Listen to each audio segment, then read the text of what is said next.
This episode of Homemade was previously recorded in front of a live stream audience who asked questions and cook along during the show.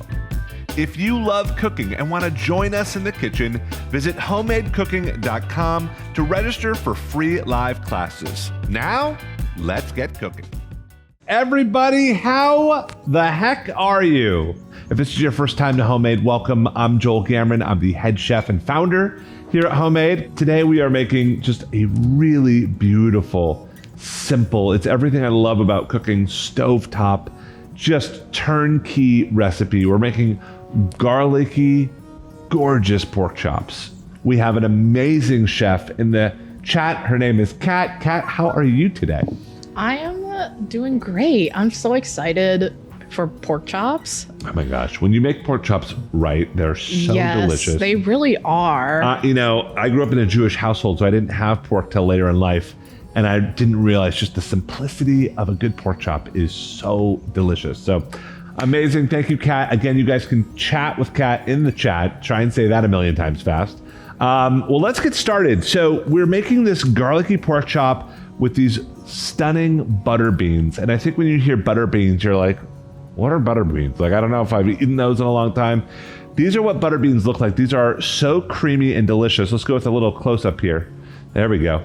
And these are canned. We got them canned. We'll talk about them in a little bit, but these are wider and they have more surface area than like a cannellini bean. There we go. We made cannolis yesterday, so I'm still in cannoli land.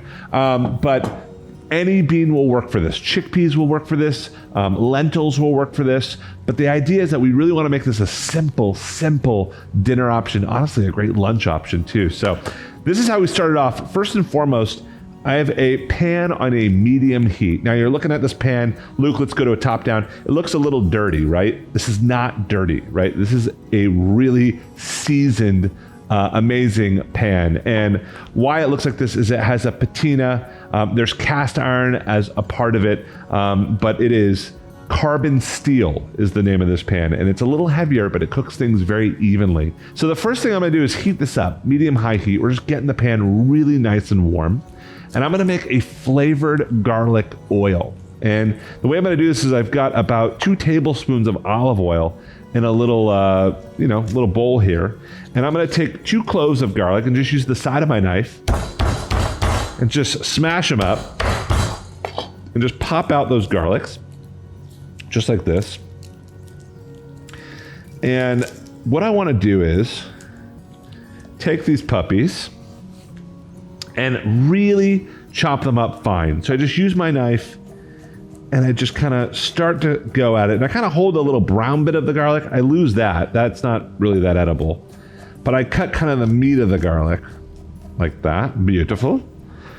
And then I'm gonna pinch a little salt over the top of this. And what that does is it draws out the moisture of the garlic. It kind of like just dehydrates the garlic. And it also acts as like an abrasive, so like a bunch of little knives helping out my one big knife. And it helps kind of break down the garlic here. And the goal with this is we're gonna make kind of a garlic paste. And this paste is gonna really season the pork chop itself. I got 2 cloves of garlic going right into this olive oil. Look at this. That looks amazing. And then I've got 4 boneless pork chops. And these are some thick honkers. Look at these. So the way I'm gonna do this is I'm gonna add a little bit of salt over the top of our chops.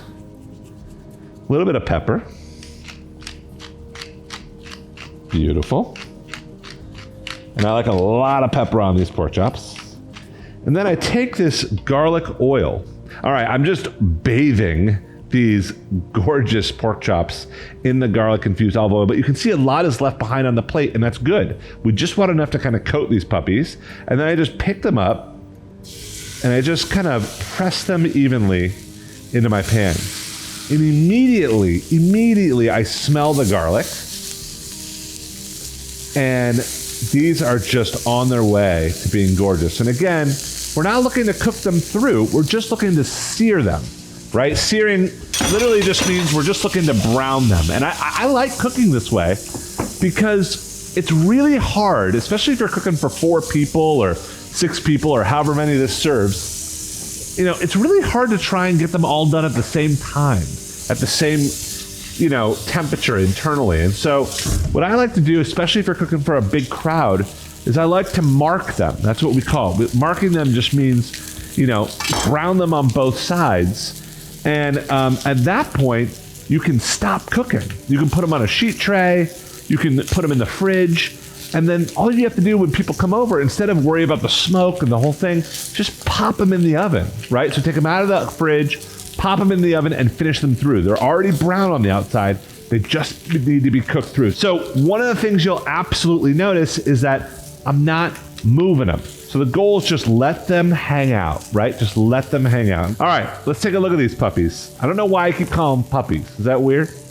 I feel like it's getting weird, but I'll stop with the puppy reference. Okay, so I'll give these guys a quick flip. Let's just take a look. Almost there. I kind of want another one on this one. Also, not getting the most even heat on this burner, but let's see this guy. Yeah, see, that one's there. I knew it was just where... Sometimes it's just where the pork is. You can see these guys didn't get as much color on the back, so I just like to kind of flip them around. And this is exactly why I like to cook it in the oven. But this is looking really good. You can see garlic got really toasty. It's building a really nice crust. It smells delicious. It smells delicious. Take a look at this. You can see these got perfectly brown. But notice, Luke, can we get to a close-up right here? Totally raw in the middle still. So brown, but raw. All right, so this is where I'd stop. Take it off the heat. And I'm literally gonna take this whole thing and add it to my oven. All right, so these are going in. Beautiful. All right. So pork in the oven. Well, next is the easiest little side dish. We're gonna start off with about a tablespoon of olive oil right in the pan. And you'll notice I'm measuring, usually, you know, when I cook, we're going right from a bottle, right from the olive oil carafe and just kind of eyeing it. But I think it's important when you're thinking about gut health, especially with fats, to kind of pause and measure just so you don't overdo it. It's amazing how much fat is in fat and how many calories is in fat. And so it's important to kind of just take a minute and think about how much you're adding to the pan. But I'm going in with some olive oil. I'm going to now take 2 cans of rinsed and drained butter beans. Those are going right in. Oh, we have a little question here. Yeah, please. What are butter beans versus lima beans? Ooh, that is a good question. I don't know if I know the difference. I know they're very similar. Do you know the difference, Brittany? I don't know if I know it. I could chat GPT that real quick, but it's a great question. All right. As Kat's looking that up, I've got some cherry tomatoes. Oh, did you find the answer? Yeah, so it looks like lima beans and butter beans are the same thing. Oh, okay. Brittany was right. But they can sometimes be sold in like different stages of maturity. I love when you guys ask good questions like that. And we all get to learn. All right, so beans in. I'm adding about a cup of cherry tomatoes. All right, lots of good salt in here. Lots of good pepper. And we're just letting these gorgeous butter beans just warm up in the salt, pepper, in those tomatoes. And I'm gonna grab 2 lemons. We're gonna make these very lemony. Actually, before I do that, I'm gonna add a little bit of chicken stock. And it's important when you get chicken stock from the store, if you are getting them from the store, to get low sodium chicken stock, because it is crazy how loaded with salt chicken stock is. It's unbelievable. So get low sodium and just kind of bring that to the kind of a simmer. I'm on about a 7, 8 out of 10 right now. And I'm just letting these beans just warm through, kind of creating almost like this light stew. And now I'm gonna take 2 lemons. And this is just one of the easiest wins in cooking, is just to go after the lemon zest. So I just zest the lemon right into those beans. Look how beautiful this looks. I mean, unbelievable. And when I zest a lemon, you guys, I'll show you on the board here. I kind of put my, microplane down. I run my lemon across it, and it makes, that indent, but you don't want to go back over that because that's bitter. So you find a new one and a new one, and you just keep twisting the lemon or the orange or the lime, whatever you're zesting. And you just want to try and get as much as you can out. Then I give it a good whack. And you're left with just the most fragrant, lovely, just stunningly floral and bright substance in cooking. Lemon zest. Lemon is my #1 favorite ingredient in cooking. I don't know if anyone knew that. I'm gonna cut these lemons in half and I'm gonna actually juice them both. So this is a lot of lemon juice, right? A lot of lemon juice. Do I have a little strainer? Let's see if I can find a little strainer. Maybe not. You can just use your hands. All right, so I just kind of put my hands down. This helps kind of catch all the little pits, if there are any, but these look pretty pitless. Pitless in Seattle. This looks awesome. And if you don't have lemons and you just want something in a pinch, apple cider vinegar would be awesome. White wine vinegar, any of the vinegars, just something a little acidic, right? Something that's going to give it some pop. And for a lot of us who watch salt intake for many different reasons, you can always replace salt with a little bit of something acidic, like lemon juice, or any of those vinegars I mentioned, or even fruit juices, right? Like apple juice, those types of things. They make a really nice, they bring out the flavor of things. So at this point, we've got the beans, we've got the stock, we've got those gorgeous tomatoes, we've got all that lemon juice, and you're just creating this really warm, almost a succotash, like a stir fry almost. So easy in how fast this comes together. And you want it to be kind of stewy. Like it's not about the beans, it's about the sauce that you're kind of making with these beans. And then I just take a wad of fresh parsley and chop that up. And fresh herbs, I mean, such an easy way and healthy way to add tons of flavor. All right, I'm using a little bit of the stems as well. And when you cut these fresh herbs, always just once or twice through. That way it just keeps them light and bright, and then in we go. And I'm gonna hold some back for kind of the finish, but I just kind of stir this in. And you can just tell, this is just so, I don't know, it's almost like just a French countryside, just warm bean, gorgeous side dish. And I can smell the lemon, I can just absolutely see the beans are kind of thickening up the chicken stock. I'm just gonna give it a quick try, I have to, it's so good. You don't think beans are going to be that exciting, and then you try this and you're like, why don't I do this all the time? Absolutely unbelievably delicious. And I'm just going to use the back of the spoon and just crush just a little bit of these beans, not all of them, just a little bit of them, almost like you're making like a little hummus or something. And that's going to thicken this, but also make it so much easier to digest. And I'm also going to crush some of these tomatoes. And you just have this gorgeous, look at this. That's stunning. I'll eat that every day. Yes. I think it's time to check on our pork chops. Okay, I'm getting the pork chop nod. Let's do it. So I'm going to pull these puppies out. Again, I call them puppies.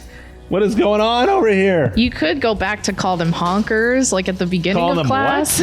When you called them honkers at the beginning honkers. of class. Yes. I'm calling them anything but chops, but here we go. On to our stove. Look how beautiful those look. Those look absolutely stunning. So a couple things I kind of want to look out for is you'll notice on the bottom they got really crispy and beautiful, but not overly cooked, not burnt, and that's because you put them into the oven themselves. So I'm just kind of dressing them in their own kind of juices here. And what you want to do at this point is, before I take them out of the pan, I like to grab a thermometer. So I'm just going to insert this into the thickest part of the pork. And we're about 121. Let's see the thinner ones. Yeah, these are 140, pretty much on the dot. So thicker ones I'm going to let sit, but they can be a little bit more blushing medium. And the thinner ones are totally perfectly cooked. So we'll kind of dig into those. But the reality is pork actually just got, by the USDA, kind of redefined. It used to be that you have to cook pork to 145 degrees, and now they kind of went back on that and they said, no, you can actually cook pork to 130, 135 degrees, almost like a steak. And one of the things about pork chops that we all know is they get so dry so fast. So it's really important to kind of catch pork before that 145 and let it kind of carry over into the 130s or into the 140s, depending on how you like it done. And that will keep it really moist and really succulent. All right, so I'm going to turn off the beans at this point because, or you can at least turn them on low, but I'm just going to turn them off. They're going to stay nice and warm. The pork is resting, and this is a great time. This is not part of the recipe. We thought it would be a really cool addition to show you guys an easy tapenade. I love olives. I used to hate them. But now I love them. I always find that a green olive is kind of the gateway olive. So if you don't love olives, start with green. But I've got some pitted green, some pitted Kalamata olives, some leftover parsley, a nice handful of capers, right? And some more lemon zest, just to kind of match what's going on in the beans. I'm gonna go with the zest of 1 lemon. So I'm just gonna take my knife and just run it through and just make the easiest little paste. It doesn't have to be super fine, and if you want, you can absolutely put this all in a food processor. So this looks beautiful. Look at that paste. Isn't that awesome? And then you can even take it a little bit further if you want, since we talk about kind of blending and crushing.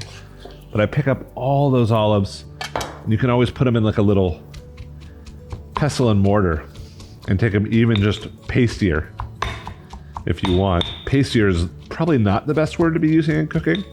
All right, so then I'm going to take even more lemon. So we have lemon all over this dish. And again, lemon is such a genius way to eat healthy, be thoughtful of your gut.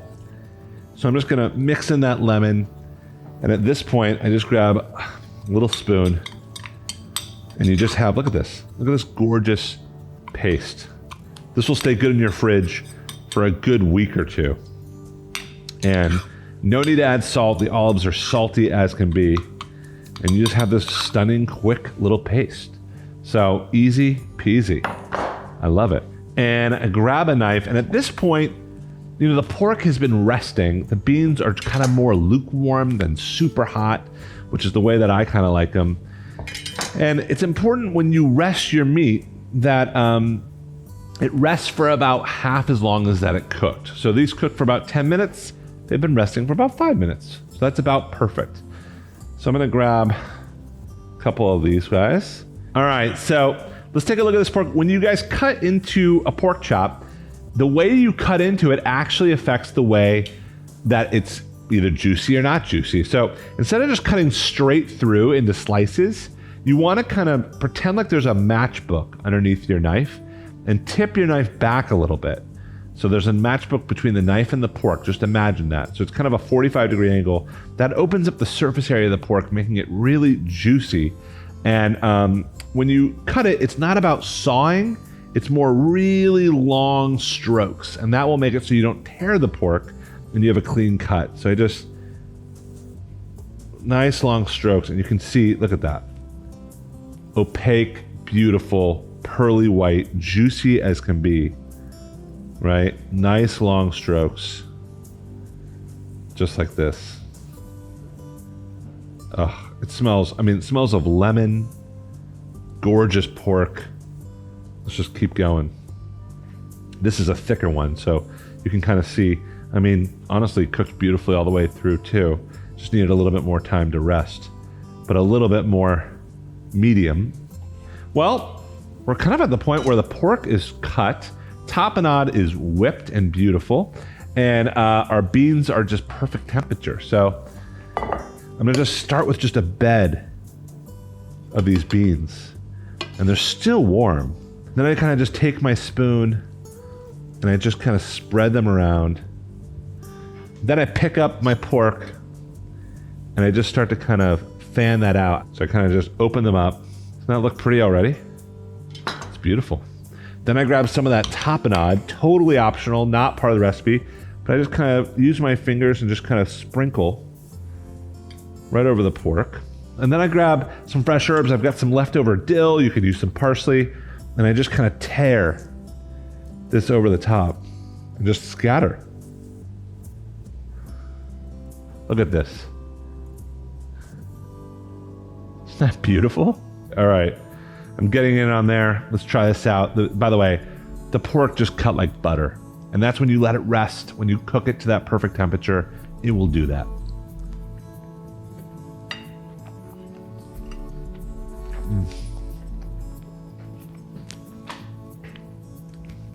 Wow. That is so surprising. Even for me, as a chef, I can imagine what a dish is going to taste like. But sometimes you dig into what you create and you're kind of blown away. Like the lemon juice just is the first thing you taste. It just pops, right? You just start salivating because the lemon. And then it almost makes a vinaigrette in your mouth because the pork is a little fatty. So you're mixing that pork with the lemon, which keeps it bright. And then it's just creamy, just pure creaminess, thanks to the perfect butter beans, which are just lukewarm to the perfect touch. Not too hot, not burning my mouth. And then this recipe would be great without the tapenade, but I can't really imagine it without the tapenade now because the tapenade is just crunchy, briny in all the best ways, and almost seasons everything and rounds it out. That is such a special, special dish. I'm obsessed with this. This is like, to me, this tastes like literally Provence, which I've been to a good amount in my life, in a bite. It just tastes like the countryside, like just so vibrant, amazing. Without any further ado, happy cooking. Take care. Hey there, I'm Joel Gamoran. I'm the head chef and founder of Homemade, and we launched Homemade with the idea that we want to bring cooking and the kitchen to the world. So if you love cooking and want to join us in one of our free live stream cooking classes, head to our website, homemadecooking.com. That's homemadecooking.com to register today.